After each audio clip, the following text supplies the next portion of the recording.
नमस्कार, मैं रिद्धि आप सभी का स्वागत करती हूँ विश्व शांति दर्शन में। विश्व शांति ध्रुवम ध्रुवा, इसका मन में ध्यास लेते हुए जिन्होंने MIT विश्वविद्यालय की स्थापना की, उसी शिक्षण रूपी बीज का आज विशाल वृक्ष हम सभी देख रहे हैं। ये सब जिनकी संकल्पना से उभरा है, उनकी मेहनत, उनके तप का फल है वो MIT शिक्षण समूह के संस्थापक, अध्यक्ष, ज्ञान योगी, कर्मयोगी, विश्वधर्मी प्रोफेसर डॉक्टर विश्वनाथ दा कराड सर। उनकी ही ध्याय भूमि ध्यास भूमि में आप सभी का स्वागत है।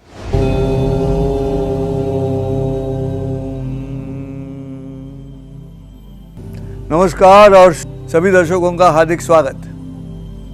आज का विषय है शरीरम माध्यम खलु धर्म साधनम। आप परमार्थ अगर करना चाहते हो तो शरीर अच्छा चाहिए।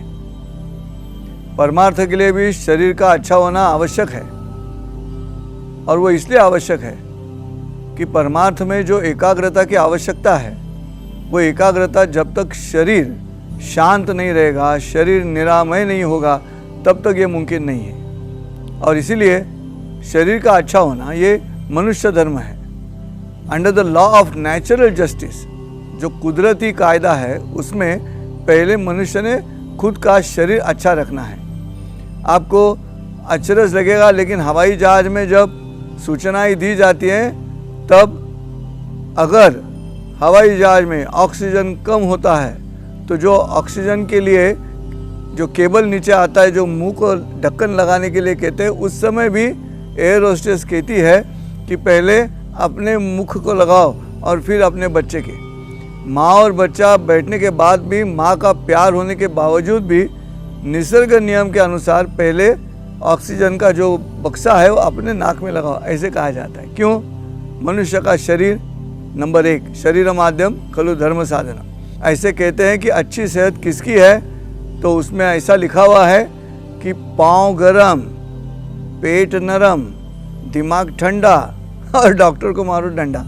छोड़ो, ये डॉक्टर को मारो डंडा आज के समय अच्छा नहीं लगता कहना, क्योंकि आज पैंडेमिक के इस हालात में डॉक्टर्स ने जो काम किया है, मैं तो ये मौका लेता हूँ आज हिंदुस्तान के सभी डॉक्टरों का आभार और अभिनंदन करने के लिए, क्योंकि उन्होंने जो काम किया है, जो मेडिकल वर्कर्स है बाकी के, उन्होंने जो काम किया है, उस काम के लिए हम जिंदगी भर उनके ऋणी रहेंगे, उनका आभार मानते रहेंगे। खैर, शरीर आज की हिसाब से देखा जाए तो हिंदुस्तान में कहते हैं 65% युवा हैं। अगर 65% युवा है तो उनकी सेहत अच्छी होनी चाहिए, क्योंकि 65% की अगर सेहत अच्छी हो, प्रकृति अच्छी हो, तबीयत अच्छी हो, तो वह राष्ट्र की भी तबीयत बनती है। अगर नेशनल हेल्थ का हम ख्याल करें तो पहला ये सोचना है कि जो जवान लोग हैं उनकी तबीयत कैसी है।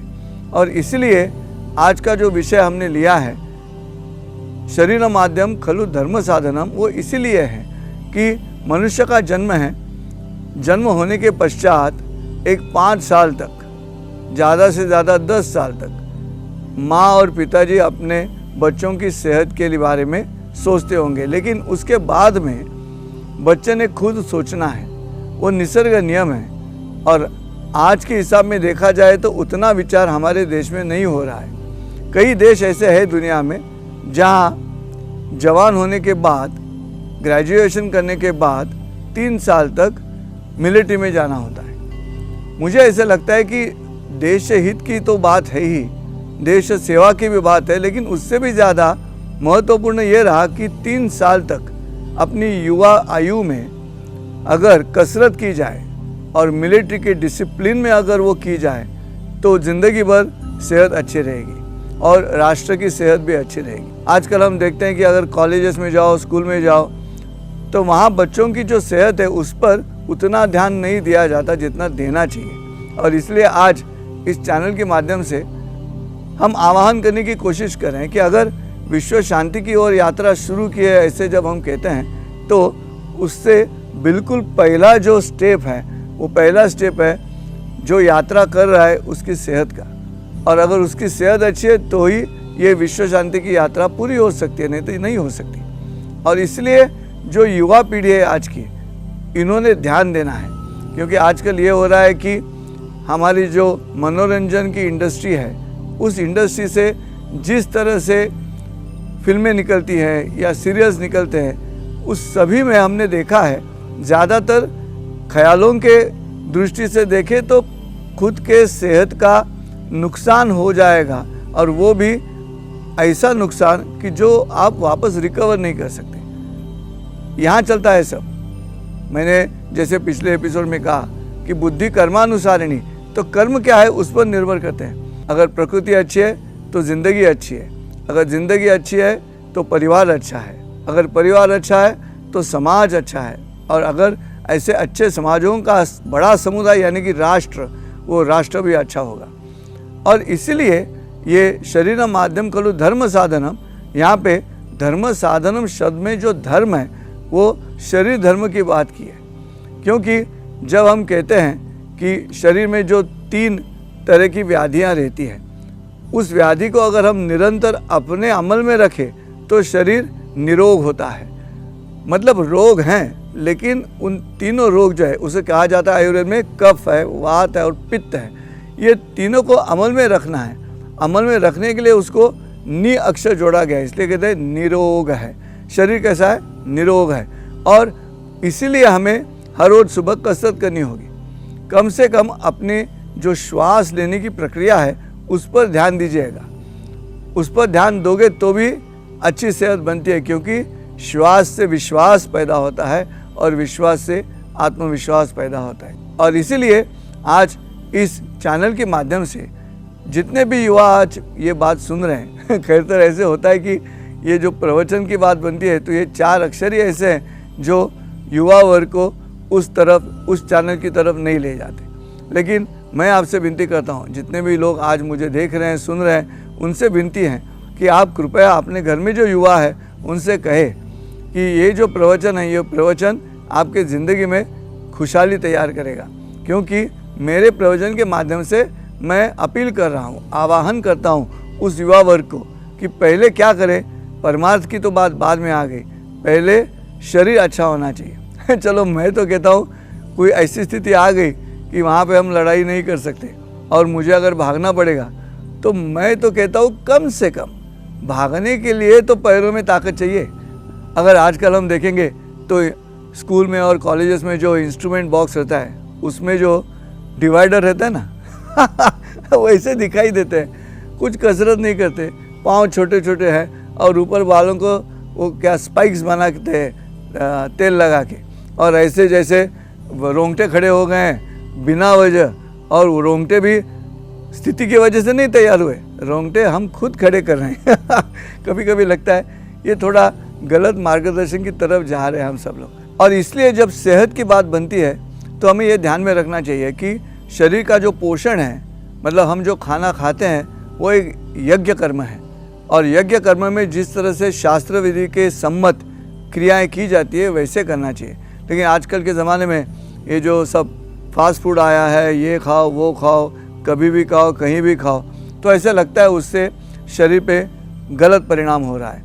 और ये जो गलत परिणाम है उसकी वजह से राष्ट्र के लिए भी वो नुकसानदायक है। और किसको अच्छा नहीं लगता अगर अपनी सेहत अच्छी है तो। इसलिए परमार्थ में भी सेहत अच्छी होनी आवश्यकता है। संत तुकाराम जगत गुरु कहते हैं कि मऊ मेणा होनी आमी विष्णुदास कठिन वज्रास भेदु ऐसे।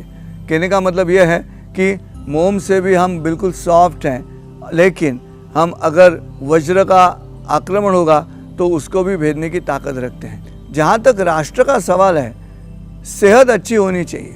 पूरी दुनिया को मालूम होना चाहिए कि इस राष्ट्र की तरफ हम गलत नज़रिए से नहीं देख सकते, क्योंकि उनकी राष्ट्र की सेहत अच्छी है। देखिए ये जो संस्कृति है हमारी, मैं तो कहता हूँ वो हाथी की तरह है।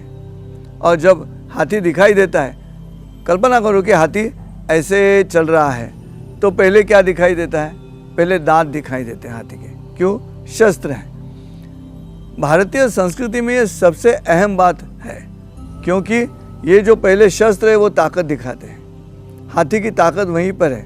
वो दांत निकाल कर अगर हम अहिंसा की तरफ जाएंगे तो उसे सद्गुण विकृति कही जाएगी। वो दांत वैसे ही होने चाहिए।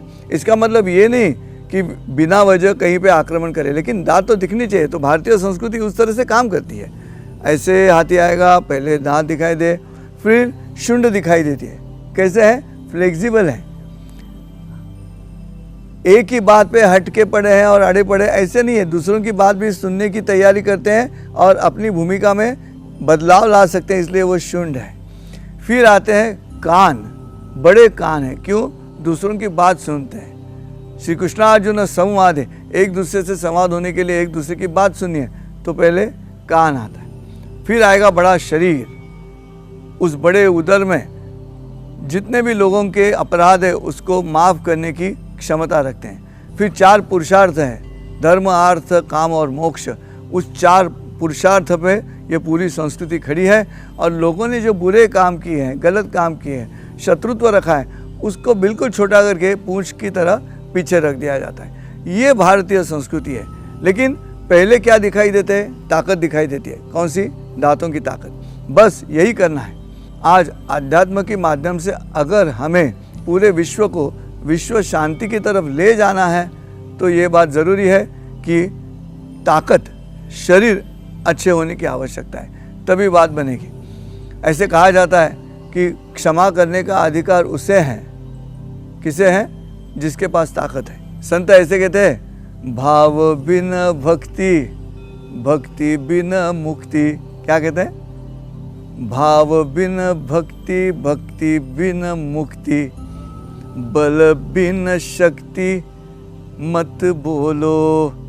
जब तक भाव नहीं है भक्ति की बात मत करो, जब तक भक्ति नहीं है मुक्ति की बात मत करो, लेकिन जब तक बल नहीं है फिर शक्ति की बात मत करो। तो मिलते हैं अगले भाग में, तब तक के लिए नमस्कार।